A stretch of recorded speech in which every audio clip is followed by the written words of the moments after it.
Ya, assalamualaikum warahmatullahi wabarakatuh. Bertemu lagi di channel Wijaya Teknik. Ya, ini di hari ini ada sebuah tutorial lagi ya. Tutorial atau sebuah cara menangani mobil Triton 2000 berapa ini 2018 ya ini. Ini keluaran pertama yang Triton baru ya, yang engine 4N15 tipe GLS. Nah, kali ini untuk trouble yang kita dapatkan atau yang kita hadapi ini trouble-nya 4WD-nya atau double 4x4 itu tidak bisa kembali ya.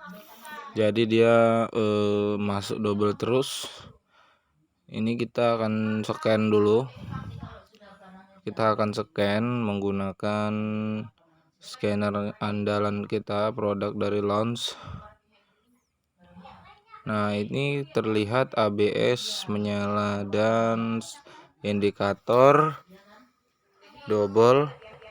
Nah, ini ABS menyala dan indikator berkedip, tanda bahwa double tidak bisa dioperasikan ya, atau ada kendala atau belum masuk, atau mungkin sudah masuk tapi tidak bisa kembali untuk posisi double-nya karena ini ABS-nya menyala. Dan ini status aktif di kode C1207RL C1215RL wheel speed sensor signal. Nah, untuk di bagian RL sendiri seperti biasanya itu berada di bagian sensor roda belakang kiri. Jadi teman-teman perhatikan sensor roda belakang kiri, nggak usah kemana-mana. Jika teman-teman sudah punya alat seperti ini itu lebih mudah, kita nggak bisa meraba-raba ya. Kalau kita meraba-raba itu masih belum pasti. Kalau sudah menggunakan alat seperti ini dia tidak akan bohong. Jadi itu pasti terdeteksi kalau memang betul di bagian itu yang bermasalah. Nah, ini bagian belakang kiri. Ya, kita lihat apakah sensornya putus atau mungkin bagaimana. Jadi kita cek dulu. Ya, bagian belakang kiri kita kolongin karena sensornya menghadap ke bagian depan. Nah, ini untuk sensor kabelnya aman ya. Nah, ini saya flash, ini aman. Kabelnya masih tersambung karena saya pernah dapat temuan juga putus langsung di pangkal sensor. Kabel di pangkal sensornya putus. Nah, tapi ini aman ya. Berarti kita akan lakukan pengecekan lanjutan. Pengecekan lanjutan kita akan ke kolong pastinya. Kita akan terjun ke kolong dan kita akan lihat di bagian soket sensor. Kita cek secara visual dulu ya. Semua itu kita cek visual dulu dari segi kabelnya. Siapa tahu kabelnya ada yang putus ya kan. Putusnya tapi di bagian koper-koper gardan atau di bagian tengah-tengah lah, bukan di pangkalnya ya. Jadi kita cek sekalian. Nah,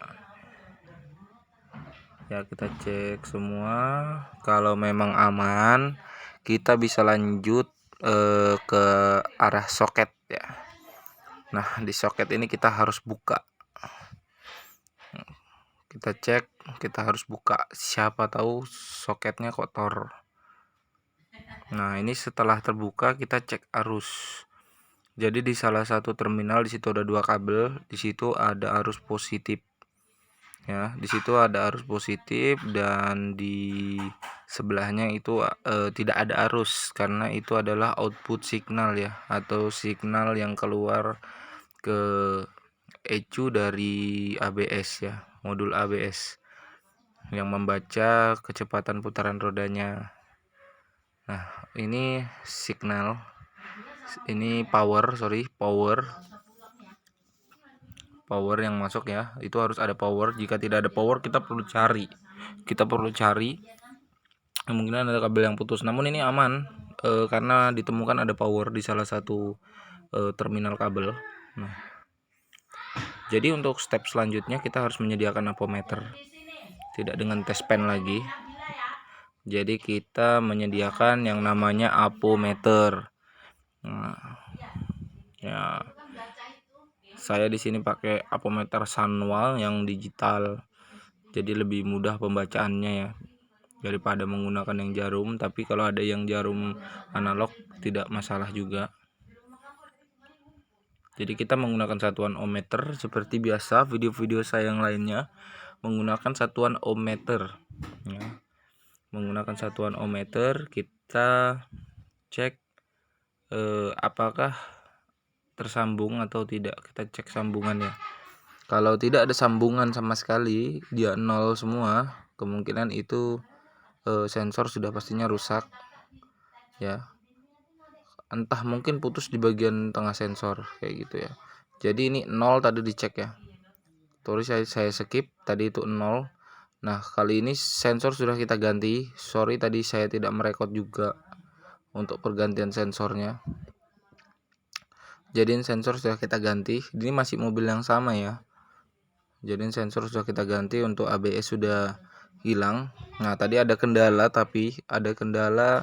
jadi di saat proses scan kita untuk menghapus data errornya, mematikan indikatornya itu tidak bisa menggunakan alat scan kita. Jadi kita menggunakan metode cabut baterai, itu pun tidak bisa. Jadi kita bawa jalan dulu. Kalau misalkan ada yang bisa, ada yang tidak, biasanya langsung dihapus ya. Jadi sebaiknya kita bawa jalan dulu di atas kecepatan 30 km/jam. Itu dia akan mati ya. Di atas kecepatan 30 km/jam itu sekiranya di atas 5 detik kita berjalan dengan kecepatan segitu, dia akan mati. Nah, kalau memang semua itu normal. Oke, itu tadi tipsnya buat teman-teman sekalian yang bermasalah di masalah bagian ABS. Terima kasih sudah menyaksikan. Jangan lupa subscribe, like, and comment.